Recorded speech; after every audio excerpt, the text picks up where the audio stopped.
agenda for myself. And people can say whatever they want to say. Right now, I am focusing on what Oyo State people, what they've given to me, the task ahead of us. And so I'm not distracted. And I will not play stunt politics. I will not do things because it feels right in some people's ears. No, we will do things. We will stay focused to ensure that we bring dividends of democracy to our people. We look after them. We also build infrastructure that will lead our people, well into the future. That is not consistent with, whether somebody is going to go to the federal level or whether people are saying, look, you must contest this. If I want to contest, I will come out at the appropriate time. So, I mean, you are not thinking about it now, but if your people are pushing you and are saying they want you, isn't this some kind of affirmation of maybe your performance or your capacity? Or, I mean, would you say no if the people come out to say it is Makinde we want? But, even in Oyo State, 2019, maybe a lot of people may not know this, but this is my first public service job.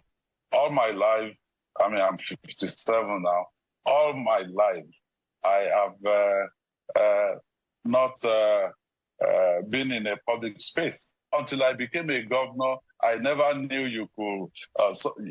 Some people could buy a ticket for you to travel, or give you a car, to ride in. All of those things, I worked for them. We will work with you to build a Nigeria that is not corrupt. I bring you a message of hope.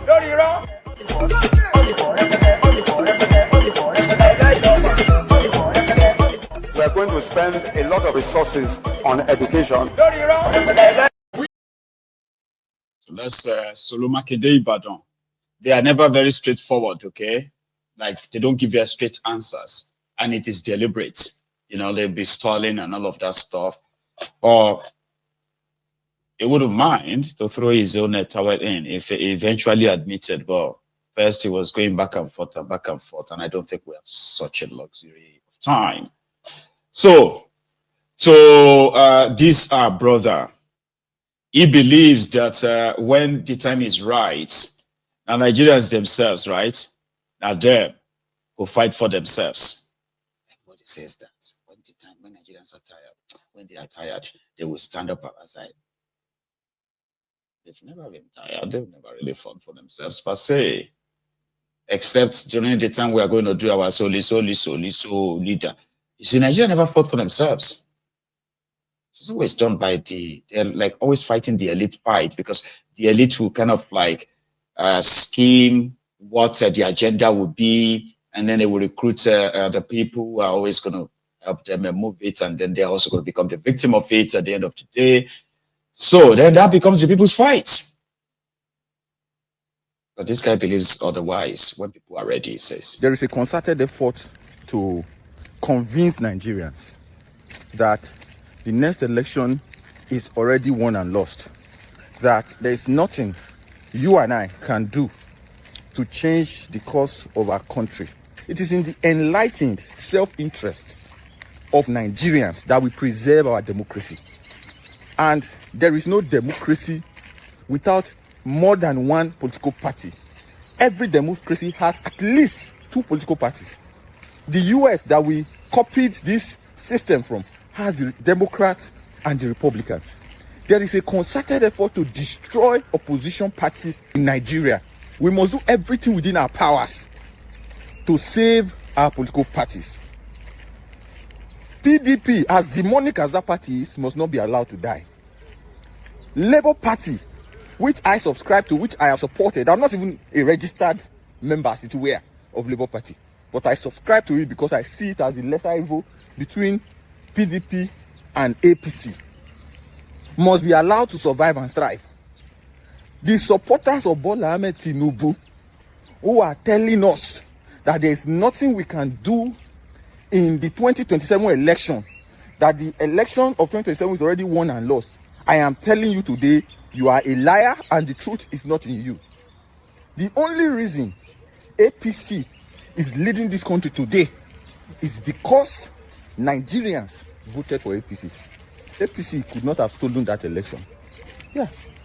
So the same way we removed PDP, by the time Nigerians are tired of APC, I don't think they are tired yet, they will remove APC. And this is not even an opposition to the ruling APC and Bola Ahmed Tinubu. I don't have any problem with them. I used to say that if any Nigerian can survive in Nigeria, I, Idris Zekeri Jr., will survive in Nigeria. Even if you employ the devil himself, if you recruit the devil from hell to come and be president of Nigeria, I will survive. We once had this kind of arrogance from the PDP. A PDP chairman once woke up, maybe having spent time with his side chick in this country, and told us that PDP will rule Nigeria for 60 years. Today, the man is bedridden somewhere. Nobody should intimidate Nigerians. We will decide what we want. Nobody owns this country. Nobody is more Nigerian than any Nigerian. Nobody should tell us that we are helpless. And you must not believe that you are helpless. Once you are in this country, you must remain hopeful. You must believe that you can change the narrative. And let us be clear. Let us be clear. You will not push people to the wall. Jonathan knew in 2015 that if he decided to misbehave, even he himself cannot control what will be the outcome of misbehavior. So what did he do? He quietly handed over power. If you push Nigerians, a time will come that Bola Ahmed Tinubu will have to choose between his personal survivor, the nation's survivor, and his political ambition. I pray that we never get there. Keep believing in Nigeria. High right, rough. Well done. Like you is I don't know. Can we give the best motive? No, is sounding like a motivational speaker. You know those. Yes, I can. They will be telling you. So yeah, say yes, you can. Yes, I can. Say yes, I can. I can. Let me see. Oh, something like, yeah, we can remove Tifnumbu. Yes, we can. Yes, we can. And everybody will be shouting, yes, we can. Yes, we can. Yes, we can. Motivational speaker. But when you hear that, taco! People will they shout, yes, we can. Yes, we can. Right? Except the one will be sitting at the gun don't hit them. Others, you see them like fly away. Let's go jump fence, go jump fence. So you can't anymore. That's what the motivational speaker, that's what they kind of like to, you know, that's their job. You look at yourself and say, how many kg are you? How many stones are you? I say, oh, you are 40 stones, LBS, or 50 stones. And then somebody is there, they say this one is, 140 LBS or something like stones, right? 140, that's like 90 over your own now. And then they say, maybe they tell yourself, say, yes, you can. Yes, I can. So you feel beaten. Say, yes, I can. How? So you can use tactic, you can use motivational speaker. Yeah? At the end of the night, all of us go attend the burial of the person when they motivate. And that's how they will motivate you into your own grave. Like, literally, sure you get. So, I didn't think it was going to take it serious. He was just just advising them that literally. I didn't expect him to go and use his 50 LBS body to go and challenge somebody who is 120 LBS and all that. Sure you get. So I didn't expect he was going to do it. That's what the motivational speaker does. You know? And then when Tifnubu and his gang does what they know how to do best, motivational speaker will begin to say, I think Nigerians are not ready. And people say that all the time, right? People tend to know when you are ready and when you are not. It's like nobody knows when Nigerians will be ready. Like all motivational speakers, you know, and they will tell you that Nigerians are not ready. When Nigerians are ready, I say, when? About when? Eh? It's time. Time is going. When are they going to be? What is that worst thing that will happen that will really motivate them than your own motivation, which is just a time buying and all that? Don't participate in any charade elections. You won't have anything to regret. Yeah, it feels bad. It's like, excuse me, it's like, oh, what if we do something? What's that something? Oh, let's participate. If we can, all of us, if a lot of people participate and they can't rig it and all of that stuff, I say, okay, go for it. They will still rig it. So what are you going to do when they rig you? Almost nothing. Like everybody knows. So, and the moment you participate in an already rigged system, you don't complain later that you have been rigged out or you're being cheated. The right thing to do at first. So have a kind of like a fighting chance is to first demand for the public burning of that your trashy 1999 unconstitution. Burn it. Write a new one that doesn't give any power to choose who is going to be the umpire head for your elections. Do not give that power to the person who is also going to be running in that same election. Do that. Even though it won't happen, unfortunately. It won't. You know, it's like asking Tinubu to play Russia roulette when he's holding all the stake. He say, no, come and play Russia roulette. Let's gamble about this. Are you mad? That'll be after I'm done. Or if you can come together before you participate in a would-be rigged election, right? And you've already fought for a little bit, like I said, something that will give you a fighting chance. I said, okay, now let's go try it out now. At least it's balanced like this, not one-sided. Then you can then start talking about elections. Participating in any election in that contraption is validation of the fraud. And you can't participate, knowing what will happen, and then turn around and say you've been cheated. We have been rigged. So what are you going to do? They'll tell you to go to court. The judiciary is very corrupt. They are going to rule in his favor because they won't remove him. So why participate in what you already know what the end result will be? That's not a reverse psychology. People say it's, it's reverse psychology. They know that once people will come out, once coalition come together, coalition, so funny. You know, there are some certain things that they will never happen. And if they ever appear to happen, they are just caricature of the real thing because last, it is not an end in it. It's not going to be an end in itself. It's just going to be a mean to an end. And what's that end? Tinubu will continue as your president. You don't have, you don't like that, then go to court. Now, when they cheat you in that your court, where do you go to? You go to God. I report it to God, to your sky daddy. That is how the rigged system works. Participating in a rigged system to cry later that you are cheated is one of the most stupid things that people do conveniently in that contraption. Don't participate. I have no regret right now. You see, to those of you, for example, now, those of you who participated in their 2023 charade, you made effort, Abi, you want to save Nigeria.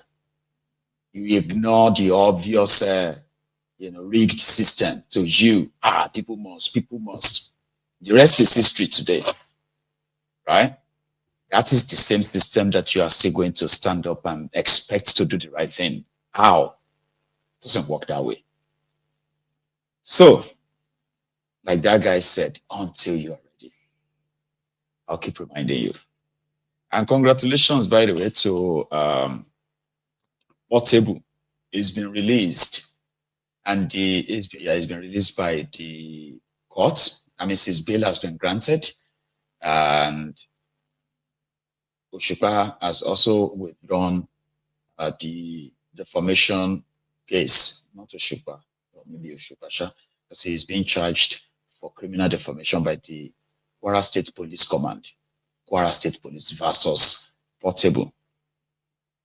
And it is abuse of power, by the way, because what they did is not different from what Afe Babanlaole did to Dele Farotimi, or what Burna Boy did to Akwi Speed Darlington, remember? But it's just that this got resolved faster than the other two. So Portable, I have many questions.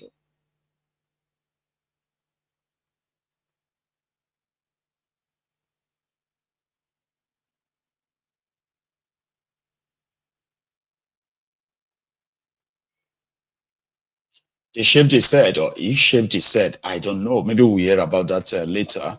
Well, yeah, of course, there is a document out there showing that the whole case is dropped. Put it that way, because we did touch that yesterday, and as Yoruba will say, those of you who watched the program yesterday, is ideal for you to have your own updates on the matter. So going forward again, here we have Angono. Here we have a state governor. This is Zamfara now, the guy that succeeded Patawale, who publicly stated that when he took over in Zamfara, things were so bad, so poor, right, that he only met 4 million naira in the state accounts. 4 million naira, that's low. Is also the same guy who said that his effort to curb the insecurity in his own state, the Fulani terrorists and the rest of that, exposed the dark side, of the whole thing. Where the former governor, right, Patawale, who is also a minister of defense for state in Nigeria, under Tifnumbu, is accused of using his own position to free some of the caught Fulani terrorists by this Zamfara guy. But like many of them will say, right, I've turned it around. No, you haven't. When I took over as a governor, Zamfara State was in a mess in every aspect of life, be it security at the highest level, education at the bottom, healthcare at the bottom, human development capacity almost non-existent. And it's one reason why I had to declare state of emergency in education as well as health care. Remember, when I took over, there was nothing in our treasury. So many debts. Nothing in the treasury? Nothing. I only inherited so you're saying Matawale left nothing there? I only inherited 4 million naira. The records are there, with all sort of liabilities, ranging from backlog of salaries, 4.5 months,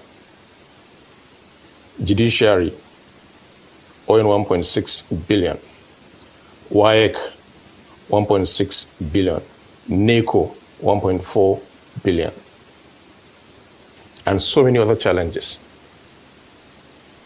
which I had to face head on. The first thing I did was declare the backlog of those salaries. I had to make sure I went into some kind of agreement with WAEC as well as NACO so that our children can sit for WAEC and NACO. And not only that, to also be able to get some of those certificates, the one they wrote in the past, that they were not able to collect because of non-payment. There was not a single drop of water for 5 months in Zamfara State when I took over. And we were able to solve that in just 3 days. So, in fact, the liabilities is unbelievable. But as a leader, I had to find a way to be able to take care of that. Let me remind you, Rufai, when I took over, the salary of a civil servant in Zamfara State was 7,000 naira. Just 7,000 across the state and local government. I had to quickly do what I had to do to jack it up to then the minimum wage of 30,000 naira. Not only that, since 2011, pensioners were not paid to the tune of 16.5 billion, which I was able to settle everybody as at last month. That has been cleared. Every civil servant from 2011 pension was cleared. And we're now paying the 70,000 minimum wage. Now, let's go back to education. When I declare state of emergency in education, it has to be holistic. If you look at the condition of our schools at the time, it's unbelievable.